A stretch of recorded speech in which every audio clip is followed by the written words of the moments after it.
देखिए, जो हमारे एक्सटर्नल अफेयर्स मिनिस्टर है एस जयशंकर साहब ने एक बहुत ही अच्छी तरीके से एक इंटरव्यू में यूरोप को बहुत ही अच्छी तरीके से एक रिप्लाई दिया है। आप यहाँ पर देख सकते हैं that Europe problems are the world's problems but world's problems are not Europe problems. आप एक बार इस इंटरव्यू को देख लीजिए। I mean, I'm partly reacting to the previous observation. Somewhere Europe has to grow out of the mindset that Europe's problems are the world's problems, but the world's problems are not Europe's problems. That if it is you, it's yours. If it is me, it's ours. I think that's something, and I see, reflections of that. तो इसी बारे में आज हम चर्चा करेंगे कि क्यों हमारे एस जयशंकर साहब ने ऐसा रिप्लाई दिया यूरोप को, क्या किया है ऐसा यूरोप इंडिया के साथ।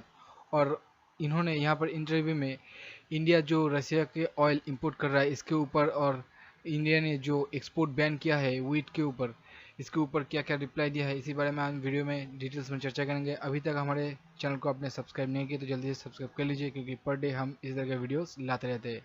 चलिए दोस्तों, वीडियो को हम शुरू करते हैं। देखिए, एस जयशंकर साहब 4 दिन के विजिट पे गए हैं स्लोवाकिया और चेक रिपब्लिक में। ये देखिए यूरोप की मैप है, यहाँ पर स्लोवाकिया है और यहाँ पर चेक रिपब्लिक है। 4 दिन के विजिट पे यहाँ पर गया हुआ है। यहाँ पर ग्लोबसेक 2022 के फॉरम यहाँ पर हो रहा है स्लोवाकिया में, वही अटेंड करने के लिए गया है। यहाँ पर ही एस जयशंकर साहब को क्वेश्चन किया गया था रशियन ऑयल बाइंग को लेकर।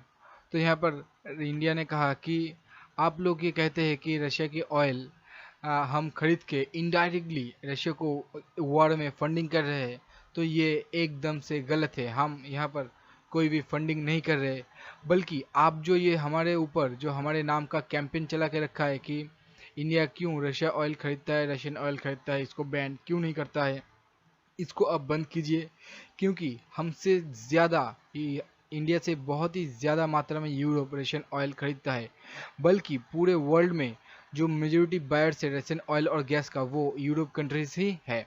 आपको अगर इतना ही चिंता है, मतलब ऑयल को लेकर आपको इतना ही चिंता है कि ऑयल के प्राइस हाई हो रहा है और रशिया को अगर आप इतना ही सैंक्शन करके बैकआउट कर देना चाहते हैं, तो डोमेस्टिक मार्केट इंटरनेशनल मार्केट में जो ऑयल की प्राइसेस इतना हाइक हो गया है उसको कंट्रोल करने के लिए आप क्यों नहीं वेनेजुएला के ऊपर और ईरान के ऊपर जो सैंक्शन लगाया हुआ है उसको आप क्यों नहीं हटा देते हैं। आपको अगर इतना ही चिंता होगा तो वेनेजुएला और ईरान के ऊपर जो आपने बोले सैंक्शन लगाया है उसको आप हटा देते। आपको इतना चिंता नहीं है, आपको चिंता है कि रशिया को कैसे सबक सिखाया जाए और पूरा वर्ल्ड यहाँ पर जो ऑयल के प्राइसेस है उसके ऊपर झूलता रहे। यहाँ पर एस जयशंकर साहब को पूछा गया था कि आप रशिया यूक्रेन की जो सिचुएशन है क्या आप इसको इग्नोर कर रहे हैं।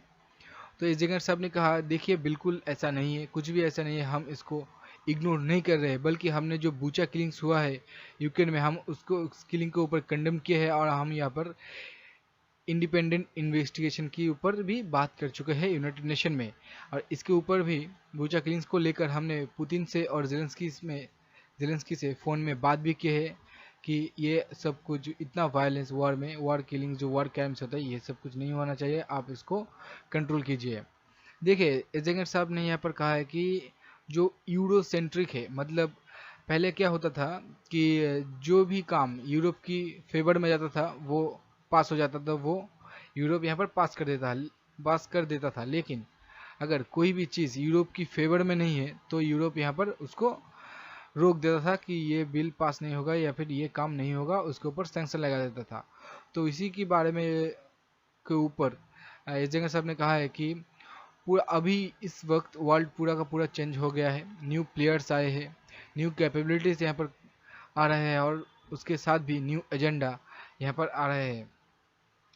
देखिए यूरोप क्या करता है कि यूरोप के बाहर अगर कुछ भी हो जाए तो यूरोप उसके ऊपर कुछ भी नहीं कहता है, एकदम चुप साइलेंट हो जाता है। आप अगर देखेंगे तो एशिया में अगर कोई भी इशू हो तो यूरोप यहाँ पर कुछ भी नहीं कहता, पूरा साइलेंट हो जाता है। कोई भी इशू हो एशिया में तो यूरोप यहाँ पर पूरा साइलेंट हो जाता है, क्योंकि वो यूरोप के फ़ायदे में नहीं है, यूरोप के अंडर वो नहीं आता है, तो इसलिए वो यहाँ पर बात नहीं करते हैं। तो इसी माइंडसेट से यूरोप को निकलना होगा कि Europe problems are the world problems but world problems are not Europe problems. देखिए जो भी यूरोप में होता है तो यूरोप कंट्रीज क्या करते हैं कि पूरे वर्ल्ड को एक गैदरिंग कर लेते हैं कि देखिए हमारे साथ ऐसा हो रहा है, ऐसा नहीं होना चाहिए, तो इसके ऊपर सैंक्शन लगाओ।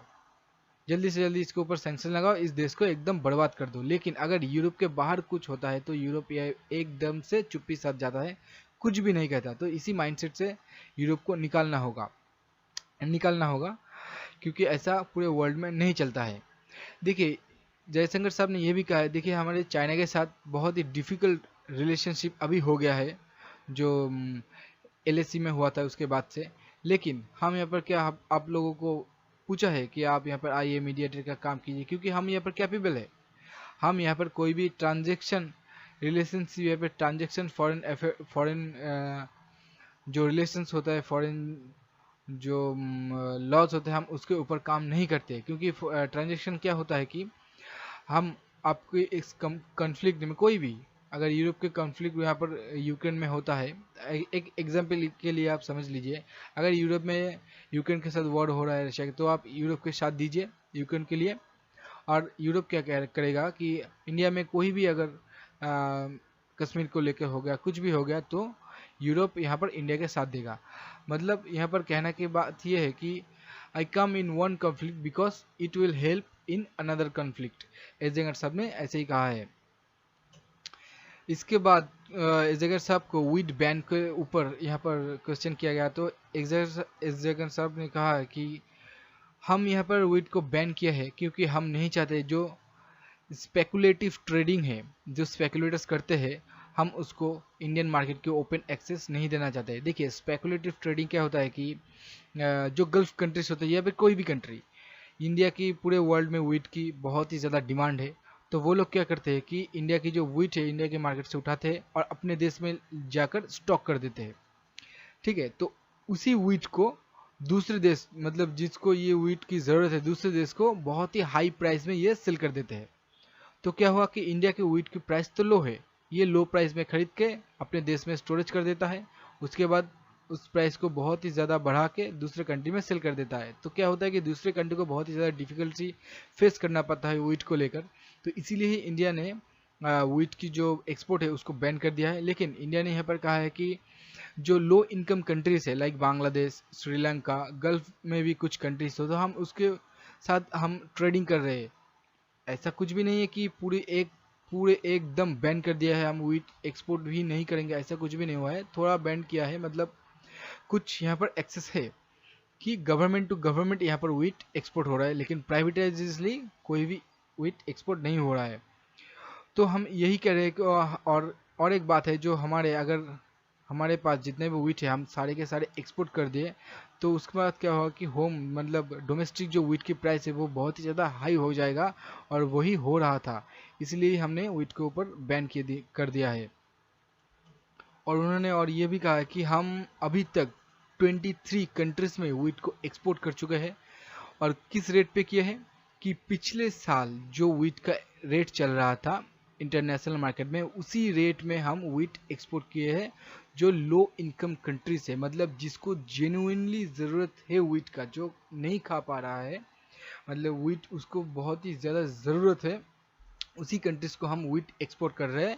बाकी अदर्स कंट्रीज़ को हम वीट नहीं एक्सपोर्ट कर रहे हैं। और जो भी वीट हम एक्सपोर्ट कर रहे हैं वो पिछले साल की जो रेट है उसके ऊपर ही हम वीट एक्सपोर्ट कर रहे हैं, क्योंकि अभी के जो रेट है वो बहुत ही हाई है, जो कि सभी कंट्रीज अफोर्ड नहीं कर सकते हैं।